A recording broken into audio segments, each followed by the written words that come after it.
تھوڑا سا نا پردے کا اہتمام ہو۔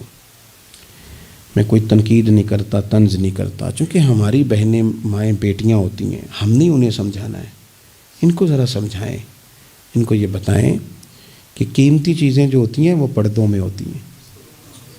ہمارے گھر میں 20 تولے سونا پڑا ہو تو ہم نے کبھی نہیں باہر نکل کے بتایا کہ بڑا ہے، کیونکہ قیمتی ہے نا، تو پردے میں رکھا ہوا ہے، اس کی چابی کا بھی ہم خیال رکھتے ہیں کہ کہیں گم نہ ہو جائے۔ اسی طرح ہر کتاب کو غلاف نہیں چڑھتا، صرف قرآن پاک کو چڑھتا ہے۔ انہیں بتاؤ کہ ساری بیویاں پردہ نہیں کرتی، صرف سیدہ عائشہ صدیقہ کی کنیزیں کرتی ہیں، صرف سیدہ فاطمہ کی کنیزیں کرتی ہیں رضی اللہ تعالی عنہما۔ تھوڑا سا نا پردے کا اہتمام۔ شادی بیاہ پہ تو بالکل ہی معاملہ گڑبڑ ہے، اور پوری تیاری کر کے عورتیں معاذ اللہ آ جاتی ہیں، اور یہ تو روکنا ہے ان کے ورثاء نے، ان کے جو ولی ہیں۔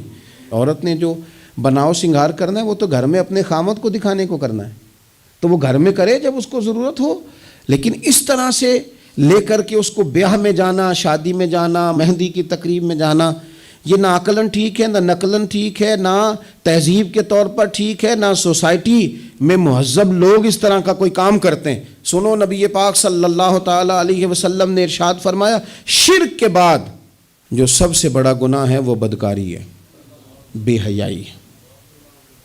اور نبی پاک علیہ السلام نے فرمایا کچھ عورتیں ایسی ہیں جو لباس پہن کے بھی ننگی ہیں۔ فرمایا یہ وہ عورتیں ہیں جنہیں اللہ تبارک و تعالی جنت کی ہوا بھی عطا نہیں کرے گا، خوشبو تک نہیں ملے گی۔ ان کو یہ سمجھائیں۔ یہ آج کل بڑا عروج ہے شادیوں کا، خواتین مہربانی کریں، اپنے اوپر رحم کھائیں، نہ اللہ کی نافرمانی مول لیں۔ ماؤں بہنوں بیٹیوں، پھر روتی ہو، دکھ سناتی ہو، کہتی ہو بڑی ساری آزمائش میں ہیں، تو اگر تکلیف میں ہو تو پھر تو رحمت والے کام کرو نا۔ بندہ تکلیف میں بھی ہو، دکھوں میں بھی، اور کام عذاب والے کرے تو اسے کس طرح کر کے آسانی میسر آئے گی؟ اس لیے شریعت اسلامیہ کے دائرے کے اندر وقت گزاریں۔